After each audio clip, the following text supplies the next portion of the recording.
Hey guys, it's Tarot with Kittens, Weights, and Tarot, and this is day 28 of the hashtag Tarot Nerds Challenge put on by the lovely Shauna of the Facebook group Tarot Nerds and Vix of New Age Hipster. Today's prompt is show us your Tarot-phenalia. So I did a video on this prior when Ethany was doing her challenge at the beginning of 2017.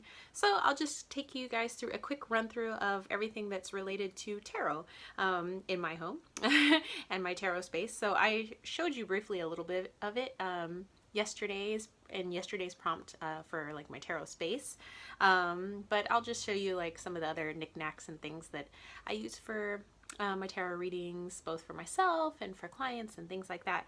Before I show you that, I just wanted to show you guys this lovely hemimorphite pendant that my boyfriend got me yesterday. I was kind of having a crappy day. Well, not a crappy day, but I've been feeling really worn down and tired because for the past like entire month, I haven't really had too much time to rest. You know, I have, you know, my teaching schedule, and then right after teaching we have track practice, and then on Thursdays we have track meets that sometimes go until 8 or 9 o'clock at night, and then, you know, I still have to clean the house when I get home and eat and take a shower or go to bed, get my stuff ready for the following day, and then I get up at 5:30 every morning, and then we have our Saturday track meets, which I still have to get up pretty darn early for to get out to wherever those track meets are at, you know, somewhere in San Diego. And then on Sundays we have to get up bright and early so that my boyfriend can start, you know, cooking stuff on his Traeger, which usually takes like 8 to 10 hours to cook for dinner that night. So we're out running our errands, and then I finally, you know, can relax around like 10 o'clock, but then it's time for bed because you got to get up and do it all over again on Monday. And so I've been feeling a little bit of burnout. So I went and saw the acupuncturist yesterday, my good friend, Dr. Meijing Wang, and who's my Chinese mom, and she was kind of helping me a little bit with energy, and I don't know, maybe in another video I'll tell you guys about my trippy meditation last night when I was talking to my guides, and I was just like, I am burnt out and I cannot take a break. Like, I'm not allowed to take a vacation or anything. I mean, we have a vacation, 2-week vacation coming up, which I'll still have to work through because we'll have track practice and stuff, but at least it'll be toned down a little bit. You know, my freshmen and seniors are just like, there's a lot of stuff that we got to get done before break. So this whole week is super busy. Next week is super busy. It's a lot of stress. So I may have looked like I've like got punched in the face, you know, when I was sitting down at dinner last night. So my boyfriend had this strung around my my little floppy horse. Hold on, let me show you my floppy horse. My little floppy horse. Yay, floppy horse.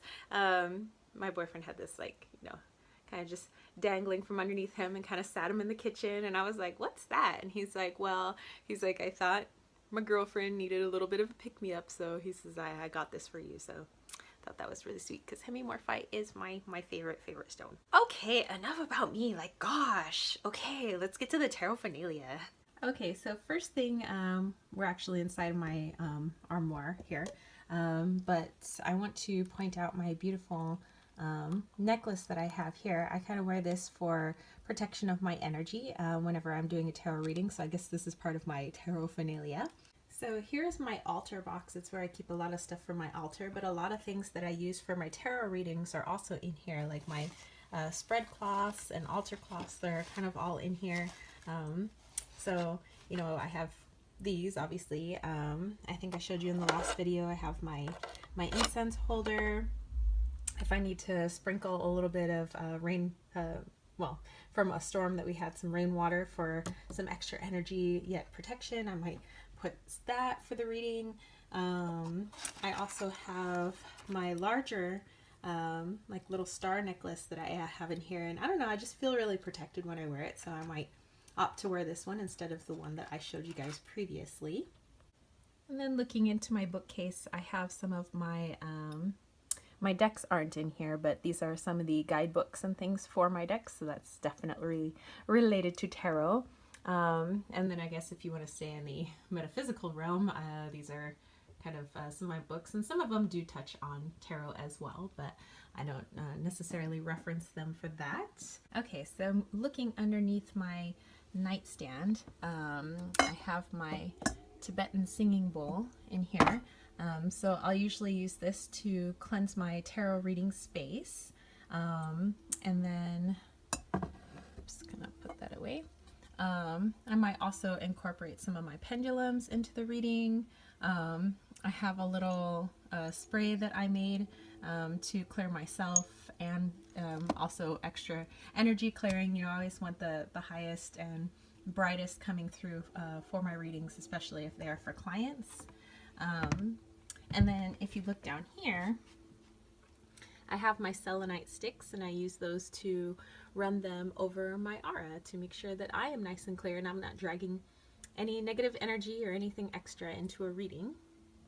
I showed you guys one of my crystal videos before, but these are my stacks of crystals that I have, and stones and rocks and things like that, that I might choose for a reading depending on what I'm feeling the energy is for that particular reading. Okay, and then this is my spice drawer that, by the way, you know, just kind of roll this out of the spice cabinet. But I have a bag of sage in here. Some of the sage is some that a friend of ours had brought from her garden. I have tons of incense. I have some Palo Santo. I have tons of like little oils and things like that to use for the reading. Plus, you know, if any of the spices that we have here that we usually use for cooking, sometimes they could be used for a reading as well, you know, because they smell good, and some of them have, you know, spiritual healing, metaphysical properties, and so I might incorporate those into a reading as well to burn or just keep nearby for protection. So these are various things I might also have for my readings as well. This I could burn some of my oil in. This is ash that I would usually put one of my coals on top of, so that I can maybe put a couple of drops of incense or maybe some herb, something that I want to burn alongside the reading. I have a really nice chunk of pink Himalayan salt that I think just has a really nice calming effect. I have this lovely green candle, handmade up in Julian, California, that I bought, which is fantastical. And of course another incense holder, but those are other things that I might incorporate, especially into a client's reading. Okay, and who could forget our little Wally Walito? I can't do a reading without this little guy, and he's already purring. Hello everybody. This is Wally Walito, and I cannot do a reading without him, whether for myself or for other people. And this little guy just turned 3, so you guys can wish Wally a happy birthday. And last but not least, what is a tarot reading or having tarot-phenalia without tarot cards and oracle cards? So this is my collection. I have a few of them by the bed as well. I know it's a massive collection, but I'd like to say, a connoisseur of art. I love art. So I have a lot of arts. I have a lot of cards that have art on them. And of course I have a few more of my stones and things like that.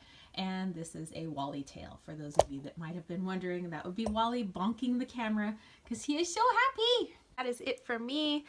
This is Wally and I saying sayonara, and don't forget to give this video a paw up. Don't forget to click subscribe. And I'll see you homies tomorrow. All right, peace, love, and chicken grease. Peace out.